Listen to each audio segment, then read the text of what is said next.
Guys जो भी take समझता है ना उनको पता है कि Vivo X300 Pro और Oppo X9 Pro आज के टाइम पे इंडिया में इन दोनों से अच्छा कैमरा फोन और कोई नहीं है मार्केट में। एंड नो डाउट गाइस, जितना मैंने इन फोन को टेस्ट कराया ना, एक चीज क्लियर है कि भाई Oppo और Vivo अल्टीमेट कैटेगरी में आते जा रहे हैं। मतलब मुझे आज से पहले कभी भी इतनी प्रॉब्लम नहीं हुई है दो कैमरा फोन्स को ऐसे जज करने में कि अच्छा कौन सा है। बट स्टिल इन दोनों फोन को प्रॉपरली टेस्ट करने के बाद मेरे पास कुछ सॉलिड पॉइंट्स है जो आपको पता होना चाहिए। तो सब्सक्राइब पे क्लिक करो, क्योंकि आज मैं आपको इन जनरल टेक रिलेटेड बहुत सारी चीजें नहीं बताने वाला हूं।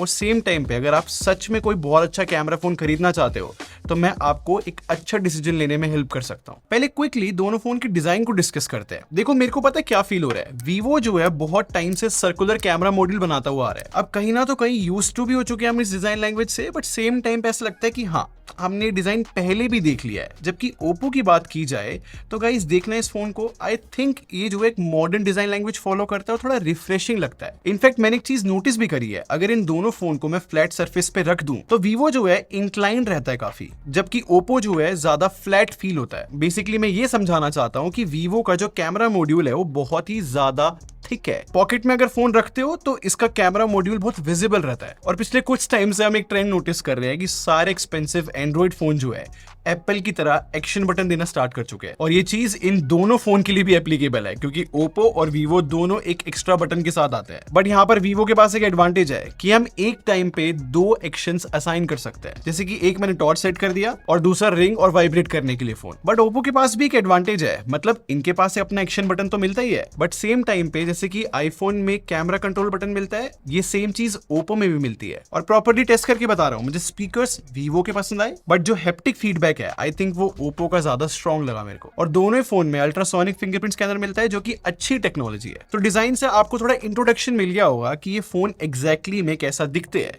बट अब सबसे मेन चीज की बात करते हैं जिसलिए फोन मार्केट में एग्जिस्ट करते हैं, वो है अच्छे कैमरास। अब अच्छे कैमरास मैंने इसलिए बोला क्योंकि जिस तरीके का कैमरा हार्डवेयर दोनों ब्रांड यूज कर रहे हैं ना, वो बहुत अच्छा बोला जाएगा। अब इंटरेस्टिंग बात यह है कि दोनों ही फोन जो है 50+50+200 मेगापिक्सल सेटअप के साथ आते हैं। अब इंटरेस्टिंग बात यह है कि जो ये 50 मेगापिक्सल का मेन कैमरा है, दोनों ही फोन में सेम कैमरा सेंसर यूज करा है, LYT-828। अच्छा कैमरा सेंसर है। इनफैक्ट जो 50 मेगापिक्सल का अल्ट्रा वाइड लेंस है ना, दोनों ही फोन में सेम मिलता है। मतलब कैमरा सेंसर साइज सेम है, लेकिन थोड़ा एडवांस जो है Oppo में है। बट टेलीफोटो लेंस में डिफरेंस है। Vivo में जो है हमें HP-B सेंसर मिलता है, वेयर एज Oppo में जो है HP5 मिलता है। एकदम इजी लैंग्वेज में बताऊं तो Vivo का सेंसर ज्यादा बेटर है, क्योंकि यहाँ पर सेंसर साइज भी बड़ा है और ये एक प्रॉपर फ्लैगशिप सेंसर बोला जाएगा। जबकि Oppo की टेलीफोटो लेंस का जो सेंसर साइज है वो थोड़ा छोटा है, एक मिड रेंज में जैसे यूज होता है। अब टेक्निकल होके मैंने Vivo की टेलीफोटो लेंस को एडवांस पता क्यों बोला है? अब क्योंकि सेंसर साइज बड़ा है, तो जब भी हम लो लाइट में पिक्चर कैप्चर करेंगे ना, उसमें बेटर डिटेल या फिर इन जनरल बेटर फोटो आएगी, क्योंकि जितना बड़ा कैमरा सेंसर होगा उतनी ज्यादा लाइट गैदर होती है। बट इन दोनों कैमरास को मैंने बहुत टेस्ट करा है और मुझे ऐसा लगता है कि Oppo में जो 3x मिलता है ना, वो ज्यादा स्वीट स्पॉट है फोकल लेंथ का,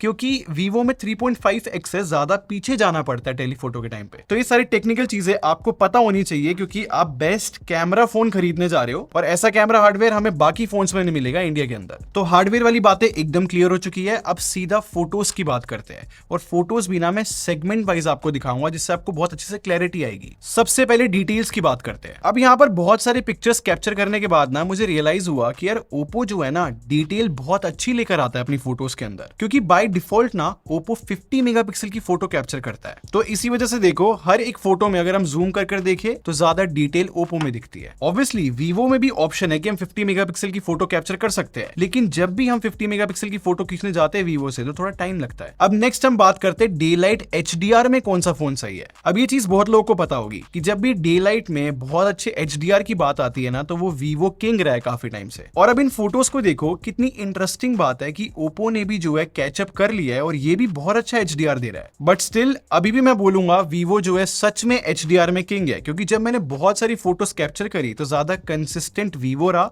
इनफैक्ट ये डॉग की पिक्चर देखो, यहाँ पर Vivo ने बेटर परफॉर्म किया है। ऐसे बहुत सारे सिनेरियो आ जाते हैं। अब नेक्स्ट कंपेयर करते हैं लो लाइट फोटोज को। अब जब भी लो लाइट फोटोज की बात होती है तो शेडो रिटेंशन और हाईलाइट कंट्रोल, ये दो बहुत इंपॉर्टेंट चीजें होती है। और यहाँ पर हम बोल सकते हैं कि Vivo जो है शेडोज बेटर तरीके से प्रोसेस कर रहा है। इनफैक्ट हाईलाइट कंट्रोल भी जो है वीवो का अच्छा है, क्योंकि इन फोटोज के अंदर ये जितनी भी होर्डिंग्स है इन सब की हाईलाइट्स बहुत अच्छे से कंट्रोल्ड है, तो हाईलाइट कंट्रोल भी वीवो का बेटर है। बट मैं फिर से रिपीट करूंगा, बहुत अच्छी बात है कि ओप्पो ने इतना कैचअप कर लिया है। और अब बात करते हैं 35 से 50 mm की फोकल लेंथ की। अब इस फोकल लेंथ की मैं इसलिए बात कर रहा हूं क्योंकि पिछले कुछ टाइम से वीवो को क्रिटिसिज्म मिल रहा है कि 35 से 50 mm पे ये अच्छी फोटोज नहीं कैप्चर करते, काफी स्मूथ हो जाती है। और इस साल भी ये चीज मेरे को सच लग रही है, क्योंकि जब मैं ओप्पो से कंपेयर कर रहा था ना पोर्ट्रेट शॉट्स को, तो ओप्पो जो है बेटर डिटेल्स ला पा रहा है, क्योंकि वीवो जो है थोड़ा स्मूथ अभी भी कर रहा है। बट ऑनेस्टली एक चीज बताऊं, मैं इस स्मूथनिंग के अगेंस्ट नहीं हूं। मुझे पता है बहुत सारे लोगों को जो है स्मूथनिंग पसंद आती है, मतलब किसको अपनी स्किन क्लियर नहीं पसंद। बट जो वीवो के फोन्स होते हैं ना, वो बहुत अच्छे कैमरा फोन्स होते हैं, फोटोग्राफर्स खरीदना पसंद करते हैं। तो अगर इस चीज को नेचुरल रखने का ऑप्शन दिया जाए तो बहुत अच्छा रहेगा। तो नेक्स्ट बात करते हैं पेरिस्कोप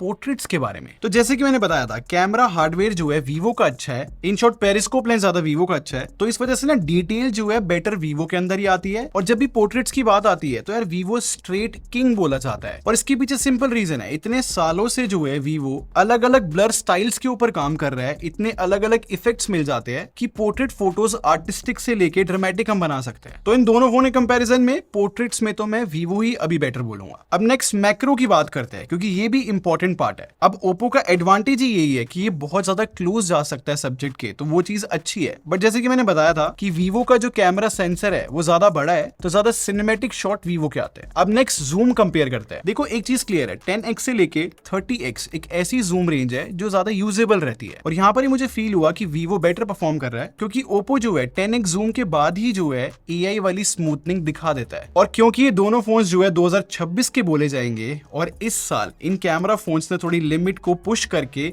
कैमरा किट्स तक इंडिया लेकर आ गए हैं, तो कैमरा किट्स को भी कंपेयर करते हैं। अब प्राइस देखा जाए तो ओप्पो की जो किट है वो 10,000 ज्यादा एक्सपेंसिव है अगर वीवो से कंपेयर करें तो। बट ओप्पो में एडवांटेज ये है कि हमें एक एक्स्ट्रा अटैचमेंट मिल जाती है, इस वजह से हम ट्राइपॉड या मोनोपोड पे अटैच कर सकते हैं इसको। वेयरएज जो वीवो की किट है ना, वो ज्यादा फंक्शनल है, क्योंकि लेंस लगाने के बाद जो बाकी दो कैमराज है वो कवर नहीं होते, तो इस वजह से अगर मुझे दूसरे कैमराज यूज करने होंगे ना, जस्ट मुझे लेंस रिमूव करना है। जबकि ओप्पो में देखो लेंस लगाने के बाद बाकी दो कैमराज पूरे छुप जाते हैं। और जैसे कि मैं बार बार बता रहा हूँ, वीवो का जो पेरिस्कोप लेंस है वो थोड़ा एडवांस है, तो इस वजह से जो ज्यादा जूम फोटोज है किट लगाने के बाद वो वीवो की ही अच्छी आती है। तो अभी तक आपको सुनने में लग रहा होगा कि हाँ कुछ जगह पे वीवो बहुत आगे और कुछ जगह पे ओप्पो अच्छा परफॉर्म कर रहा है, बट अगर आप बिल्कुल टेक्निकल होके कलर प्रोसेसिंग जज करोगे ना, तब आपको डिफरेंस समझ में आएगा। मैंने आपको इतनी फोटोज दिखाई, आपने शायद से नोटिस करा होगा कि ओप्पो कोशिश करता है थोड़ा नेचुरल रहने की, वेयरएज वीवो कोशिश करता है थोड़ा वाइब्रेंट या फिर पंची आउटपुट लाने की। बट यहाँ पर एक नई चीज डिस्कस करते हैं, डिग्री ऑफ फेलियर। इसका मतलब ये है कि इन दोनों में से कौन सा कैमरा फोन है जो ज्यादा फेल कर सकता है। अब इस चीज को मैं एग्जांपल के साथ समझाता हूँ। अब वीवो की फोटोज देखी जाए ना, वो कुछ कंडीशंस में कॉन्ट्रास्ट और सैचुरेशन ज्यादा बढ़ा सकता है, वेयरएज ओप्पो कुछ सिचुएशन में जो है व्हाइट बैलेंस ही चेंज कर सकता है, कॉन्ट्रास्ट बहुत ज्यादा बढ़ सकता है, और कभी कभी तो जो है सैचुरेशन बूस्ट कर देता है। तो यहाँ पर समझने वाला पॉइंट ये है कि जब वीवो के फेलियर्स की बात की जाए तो ये हो सकता है मैक्सिमम की ज्यादा कॉन्ट्रास्ट या फिर ज्यादा सैचुरेशन दिख जाए, जबकि ओप्पो मल्टीपल एरियाज में फेल हो सकता है। तो इसी वजह से मैं बोलूंगा वीवो ज्यादा कंसिस्टेंट है, और ये इसका एडवांटेज बन जाता है ओप्पो के कंपैरिजन में। और ये सारी बातें इन दोनों फोन के 50 मेगापिक्सल फ्रंट कैमरे के लिए भी एप्लीकेबल है, क्योंकि यहाँ पर कुछ सेल्फीज ऐसे आती है जहां पर ओप्पो फ्लैट कलर्स ले आता है, और फिर सेम टाइम पे कुछ ऐसी फोटोज भी हो सकती है जहां पर सैचुरेशन बहुत बढ़ा दे ओप्पो, जबकि वीवो एक ही तरीके की प्रोसेसिंग यूज करता है। और वीडियो की बात की जाए तो यहाँ पर भी जो है वीवो के पास एडवांटेज ही निकला, क्योंकि दोनों फोन जो है 4K 120 FPS तो शूट कर लेते हैं, वो कोई दिक्कत नहीं है, लेकिन वीवो में जो है 8K शूट करने का भी ऑप्शन है, और पोर्ट्रेट वीडियो के अंदर 4K 60 FPS भी शूट कर लेता है, जबकि ओप्पो नहीं करता। I mean, ओप्पो जो है सिर्फ 4K 30 FPS शूट करता है पोर्ट्रेट वीडियो में। इनफैक्ट ये भी देखो, अगर मैं लेंस स्विच करता हूँ दोनों फोन्स में, तो ज्यादा स्मूथ जो है वीवो है यहाँ पर। बस ओप्पो की वीडियो में मेरे को एक एडवांटेज लगा कि जब सन बिल्कुल बैकग्राउंड में था तो बेटर HDR ओप्पो लाया, बट स्टिल जो ओवरऑल एडवांटेज है वीडियो में वो वीवो लेकर आता है। तो अगर सब कुछ देखा जाए ना, तो ज्यादा फीचर्स जो है वीवो लेकर आ रहा है, और कलर प्रोसेसिंग भी मुझे ऐसा लगता है ज्यादा कंसिस्टेंट वीवो की है। और सिमिलरली दोनों फोन की डिस्प्ले कंपेयर की जाए ना, तो जब मैं इन दोनों फोन को टेस्ट कर रहा था आउटडोर्स, तो मुझे रियलाइज हुआ कि यार आउटडोर ब्राइटनेस भी बहुत अच्छी होना इंपॉर्टेंट है। वैसे ऑन पेपर देखा जाए तो इन दोनों फोन की जो आउटडोर ब्राइटनेस है उसमें थोड़ा ही डिफरेंस है। I mean, ओप्पो जो है 1800 निट्स है तो वीवो 2000 निट्स है। और प्रैक्टिकली भी बताऊं तो जब मैं आउटडोर फोटोज कैप्चर कर रहा था ना, दोनों फोन से इजिली जो है चीजें कैप्चर हो रही थी, बट थोड़ी बेटर ब्राइटनेस जो है वीवो में ही है। बट जब HDR कंटेंट मैंने साइड बाय साइड कंपेयर किया ना, तो गाइज यहाँ पर मैं बोल सकता हूँ कि वीवो ज्यादा ब्राइट ही लगता है। सकता है। तो जो प्लेबैक HDR का वो वीवो का अच्छा है। बाकी दोनों ही फोन जो है LTPO पैनल है, 1.5 के रेजोल्यूशन है, बेसिकली अच्छी डिस्प्लेज है। बट बैटरी की बात की जाए तो यहाँ पर ओप्पो एक मेजर एडवांटेज लेकर जाता है, क्योंकि ओप्पो जो है 7500 mAh बैटरी के साथ आता है गाइस, जबकि वीवो में 6510 mAh है। देखो ऑलमोस्ट 1000 mAh का फर्क है। अगर वीवो बहुत ज्यादा भी ऑप्टिमाइज कर देता ना अपनी बैटरी को, स्टिल जो 1000 एक्स्ट्रा mAh बैटरी मिल रही है उसको बीट नहीं कर सकता। और चार्जिंग स्पीड की भी बात की जाए तो वीवो जो है 90 वॉट पे चार्ज होता है और ओप्पो 80 वॉट पे। अब क्योंकि ओप्पो में जो है ज्यादा बड़ी बैटरी मिलती है तो मैंने सोचा एक चार्जिंग टेस्ट रन करके देखते हैं कि लाइक कितना टाइम लगता है इन दोनों फोन्स को फुल चार्ज होने में। तो मैं फास्ट फॉरवर्ड करके दिखा रहा हूँ। वीवो जो है 50 मिनट्स 12 सेकंड्स में फुल चार्ज हो गया, जबकि ओप्पो को जो है 1 आवर 15 मिनट्स लगे। मेरे ओपिनियन में ओप्पो जो है ज्यादा बेटर है बैटरी डिपार्टमेंट में। अब सबसे इंपॉर्टेंट परफॉर्मेंस डिस्कस करते हैं।